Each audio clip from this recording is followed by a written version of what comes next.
Chapter 4 Barreling Through the Dunes.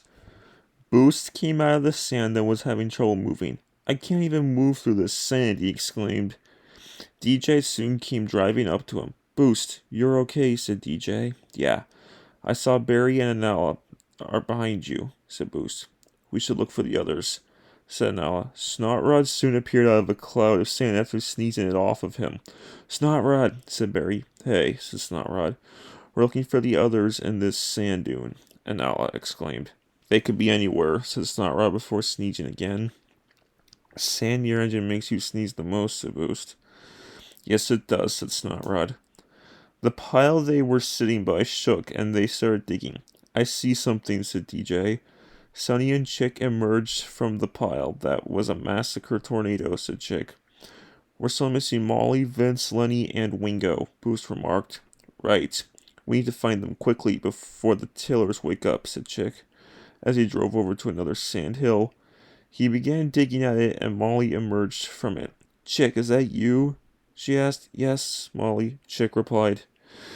Did anyone else survive the tornado? Asked Molly. Boost, DJ, Anala, Snotrod, Barry, and Sonny did, Chick said. Where are Lenny, Wingo, and Vince? Molly asked. Right here, exclaimed Vince as he drove out of the sand. Vince, exclaimed Molly and Chick together. You two made it out, said Vince. So did everyone else, Chick added. That's good, said Vince as Boost drove up to them. I just found Lenny, he said. No sign of Wingo yet, said Molly. No, but we did see some sand getting blown around, said Boost. The four of them drove over to a hill and saw sand being tossed in every direction. Who is there? Asked DJ. Wingo soon appeared and shook the sand off of him. And the pink guy escapes, Wingo exclaimed. Now we have everybody, said Chick. What even happened in that tornado? Asked Wingo. We tried to get into the basement and we got separated, Chick replied. Did the tailors make it out? Asked Molly. I didn't see them anywhere, Anala replied. They might be. Oh no, said DJ, looking ahead. What's wrong? Asked Vince. One of the sisters survived the tornado, DJ replied, looking at Emily. I'm going after her, said Boost. Count me in with you, said DJ, before the two of them took off. We better get out of here before the rest of them come out, said Chick. Chick, said Vince, looking at some moving sand. Kitty saw them after getting out of the sand. She took off after Emily. Then let me get them, Kitty cried. DJ and Boost were chasing Emily through the sand dunes. You're not getting me, Emily said. We have something you need, said Boost. Find your own treasure. This is for me, said Emily as she drove down a dune. She is fast for sure, said DJ. Hopefully my tanks will cooperate with me, Boost says he tried to speed up. Where'd she go? Asked DJ. After they got over the dune, Emily was nowhere to be found among the desert land in front of them. How did we lose her? Asked DJ before noticing her drive out another hill. She's up there, DJ cried before taking off after her. DJ, wait up, said Boost as he managed to get a charge from his tanks. Let's follow after DJ and Boost, said Molly.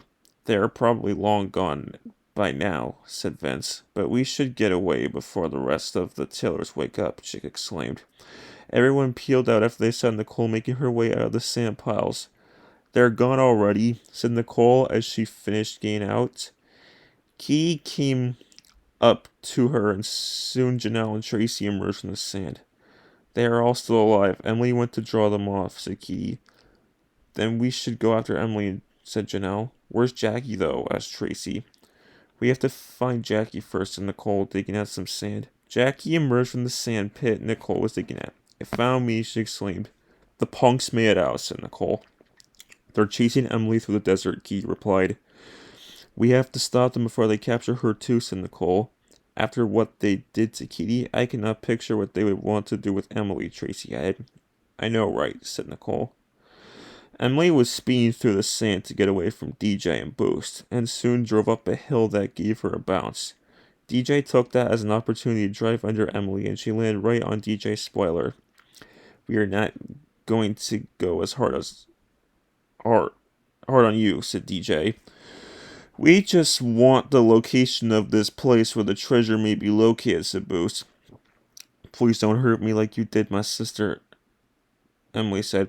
I told you we're not going as hard on you, said DJ.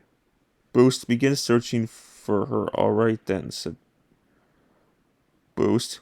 He drove up to Emily and began looking around. I don't have anything to get up on, said Boost. Are you serious right now? DJ cried. You know what? How about you head down that hill and get her a reasonable height for me to search her, said Boost. The hill right in front of me could work, said DJ, as he began driving down it. That's a perfect spot right there, said Boost as he began feeling Emily. You get your wheels off me, said Emily. Boost had started moving his wheels down Emily's sides and she started laughing. That tickles, she said. Boost eventually triggered something to fly out of Emily's trunk. Yes, I found it, said Boost. What does it say? Asked DJ. Chicks soon came driving out of nowhere and collected their GPS tracker. You just took our clue to this treasure, said DJ. Oh, said Chick. Well, at least we found our answer to where the treasure's located. It took a lot of finding for sure, said Boost. No, it didn't, said Emily. I had to catch her, said DJ. That could explain why you're carrying her, Chick stated. What does it say on the tracker? Asked Boost. There's some sort of fortress that is a long way from here where we are, Chick replied. Sonny, Barry, Anala, and Molly soon arrived. We follow your tracks out here, said Molly. Chick found our location, said Boost. We had to make it to that rundown temple somehow, said DJ. We even have our guide, Sonny added. I'm not interested in her guiding us, DJ said. Good, because I'm not leading you, said Emily. Lenny, Vince, Wingo, and Snotrod soon came up out of nowhere. We have to move because the rest of the towers are coming, said Vince. DJ, you should put her down, said Wingo. Okay, said DJ as he jumped and sent Emily flying. Let's get out of here, said Chick. The gang took off as Emily drove in the opposite direction to find her sisters. Nicole, Katie, Jackie, Tracy, and Janelle were driving through the tracks and soon came across Emily coming towards them. They didn't do anything to me besides steal our guide to the treasure, Emily said. They stole it, said Nicole. The subwoofer car picked me up somewhere how he did Katie, said Emily. And then they stole the tracker, said Janelle. Yes, they have to be out here somewhere, Emily said. They better, said Nicole. She began following the tracks. What are we going to do once we find them? Asked Katie. We're going to destroy everything they have to find the treasure, Nicole replied. Boost and DJ were getting tired and exhausted from driving so much. This is getting tiring, said DJ. Hey, I found a can of some sort, said Wingo, bringing up a Danico can. Thanks, said DJ as he went to drink from it. He sipped and then spat everywhere. This is empty, DJ said. Oh, come on, said Boost. The location is going to take a while to get to, said Chick. We need to find something to drink, said Molly. My tires are getting flat, Snotrod said before sneezing. Can we rest, Chick? Asked Vince. Fine, we can rest for a few minutes, Chick replied. Everyone then stopped and began looking over the road to the location. This is still a few miles out, said Sonny. I do see a cave nearby, said Wingo. Can all 11 of us manage to get in there, asked Molly. I'm going to head over to check it out, Chick replied. He drove over to the cave and began investigating. This is one big cave, he said. I might need to get everyone over here. Molly was trying to move, but she couldn't. I might be out of gas, she cried. Do you need me to carry you? Asked DJ. Thanks, DJ, said Molly. I'll just come over to you, and then you can climb onto my spoiler, said DJ. DJ drove over to Molly, and she climbed onto Wingo, who then pushed Molly into DJ's spoiler. There you go, DJ said. Chick soon came back and explained the cave. This cave is perfect. We can all fit in there, he said. Yes, we have somewhere to stay, said Boost. They drove over to the cave and began to explore it. I call the back area, said Wingo. I'm staying out there with dinner with you, Anal remarked. We need to block off the entrance somehow, said DJ. Or don't sleep too close to the entrance, Vince added. The back does look wide enough to fit us all, said Chick. Night flowers won't think to look in here, said Sonny. That's why I thought we could camp here for the night, Chick exclaimed. Anyway, we can get some more gas from Ollie, asked DJ. You would have to wait until someone finds us out here, Chick replied. I will have to carry her then, said DJ. Tomorrow we find the treasure, hopefully, said Boost before he dozed off. There'll be something, said Chick. Next morning, everyone woke up. Chick began counting everyone. I think we have everybody, said Boost. I just wanted to double check in case someone wandered off in the night, Chick remarked. Or if the tellers found us somehow, added Wingo. We were in a cave, said Boost. They would not look here. I'm going outside to check if they passed by, said Vince. He drove to the entrance and saw no tire tracks going past the cave. I don't see anything, he called back. Everyone headed outside and saw the path they made leading into the cave. That's our tracks from yesterday, said Chick. They headed out and began their slow drive. I feel more ready to move, said Wingo. That was a good choice making us stay in that cave, said DJ. We couldn't be up at night. Nighttime in the desert can be bad, said Chick. Chick, that's just a myth, and Alex exclaimed. Okay. And anyway, did I mention I didn't lunch for any of the sisters because of something that happened at one of my races? Chick asked.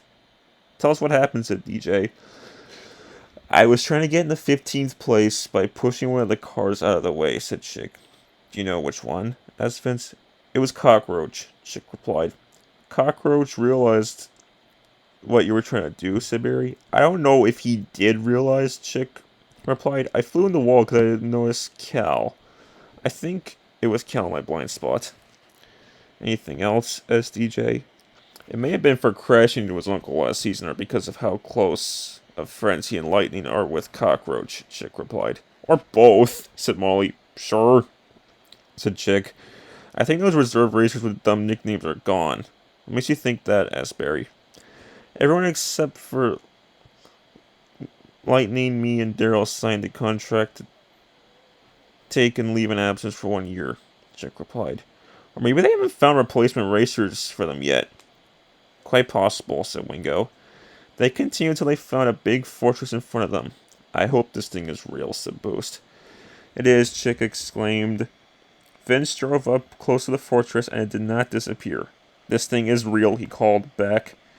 We have our answers to finding the treasure, said Chick. There's a fuel can over there, said Molly, trying to get out of DJ's spoiler. DJ drove over to the can and Molly went to drink out of it. What? This is empty too, she cried. We'll get you some more gas, said Chick. Sonny soon found a fuel can that was full. Molly, there's a full can over here, he said. We're coming over, said DJ as he began driving over to the can. It is full, said Molly as DJ let her down. She began to drink out of it and she soon felt the ability to drive again. I can drive my own again, she said happily. There should be someone out here who can help us, said Vince. Maybe we should head inside and see what's happening, said Chick. Wingo drove over to the entrance and Boost went in with him to see if there was anyone inside. I think this might be clear, said Wingo. However, an alarm went off and they got surrounded by a bunch of beams. Not good, said Lenny.